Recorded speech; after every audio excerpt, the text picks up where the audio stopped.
Just a day after the announcement that Alabama Athletics Director Mal Moore was stepping down due to health concerns, we now know who the likely next leader of the Alabama sports programs will be. WVUA Sports Director Gary Harris begins team coverage with our top story at 6.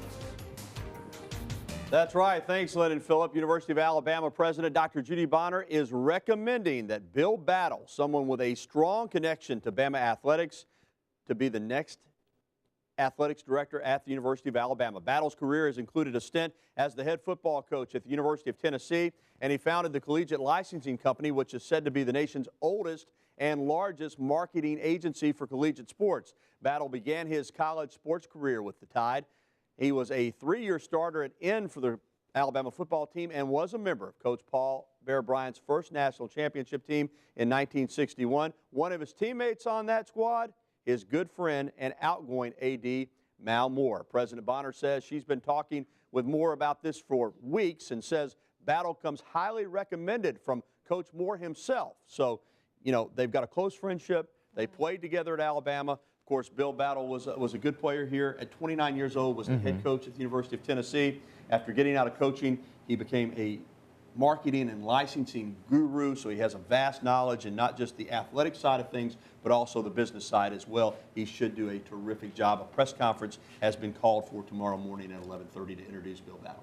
All right. Thanks a lot, Gary. And now WVUA's Jennifer Edwards continues our coverage of this big announcement. She talked to people who know Bill Battle today for their reaction on this new era in Alabama sports. Jennifer?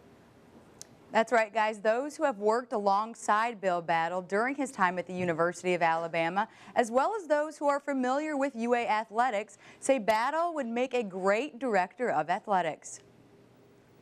Eddie Conyers was given his position as the University of Alabama practice referee by Coach Bryant around the same time Bill Battle and Mal Moore played for him. Mal was a quarterback and Bill was an end, but both of them were what I might be a trite saying, but what I call Bryant type players. They were not the fastest, they were not the largest, but they were what he called in-betweeners, and they were the guy that would give you 110%, and they not only gave you 110%, they gave that 100% of the time. Both of them great ball players and great individuals. And although he's sad to see Moore step down, Conyers says Battle would be an excellent leader. He was very astute, intelligent, articulate man, and he proved that obviously not in his associations after he finished ball here, and in his career, in business career, and his coaching at Tennessee. He was a great coach at Tennessee. It'll flow, and it'll flow smoothly, I would think.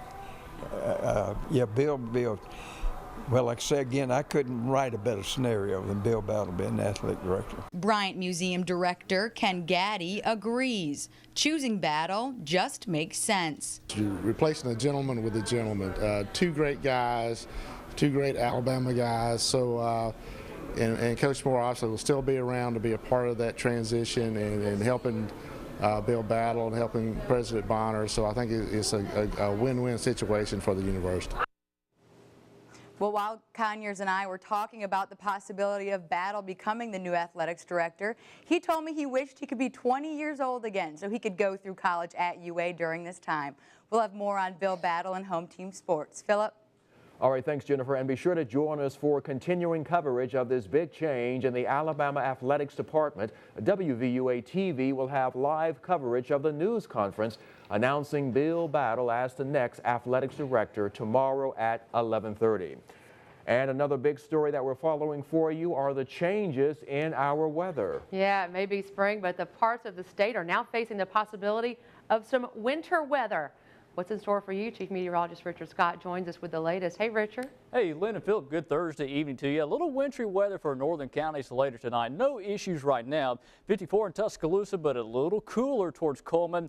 In Haleyville, mid to upper 40s there. Notice the rain moving in from the west, and again, this rain's what we're watching as it moves into the state of Alabama. Some of our northern counties north of I-20 could be a little wintry mix out there. So here's what we're talking about. A little light sleet late tonight and very early tomorrow morning, generally north of Tuscaloosa around Birmingham, Anniston, maybe some snow over the Tennessee Valley. We'll talk more about this, plus we'll talk about the chance of severe weather over the weekend. Weather is coming up.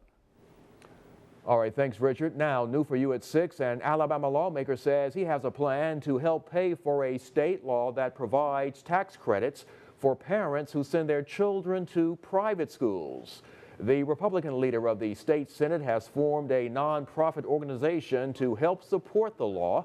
It's called the Foundation for Accountability in Education. The group has set up a website and has started running radio ads. The Alabama Education Association has filed suit over this new law. This year is number 50 for the University of Alabama when it comes to desegregation. There are events all year long to commemorate that and chances to honor those who helped pave the way. Dr. Lena Pruitt was the first black female professor in the UA Business College. She got her undergraduate from Stillman and taught there as well. Pruitt says it wasn't until one of her professors in grad school recommended teaching that she considered education. She says even though growing up in the 40s and 50s was a different time, she still followed her dreams. Men define roles for women, and they expected women to adhere to those roles. And one of those roles was that you listened to men and you didn't argue with them, and you just do what women were expected to do. Well, I wouldn't do it. And Dr. Pruitt has another link to history at the University of Alabama. One of her students at Stillman became the first black faculty member at Alabama.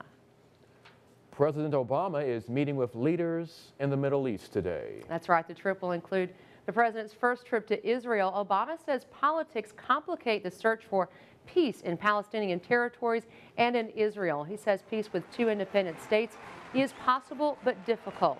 Obama met with Israel Prime Minister Benjamin Netanyahu. They reached common ground on issues like Iran's nuclear progress and Israel's right to defend itself. Shalom. But make no mistake, those who adhere to the ideology of rejecting Israel's right to exist, they might as well reject the earth beneath them or the sky above, because Israel's not going anywhere. The president is on a 4-day trip to the Middle East, meeting with Israeli and Palestinian leaders. Well, the next time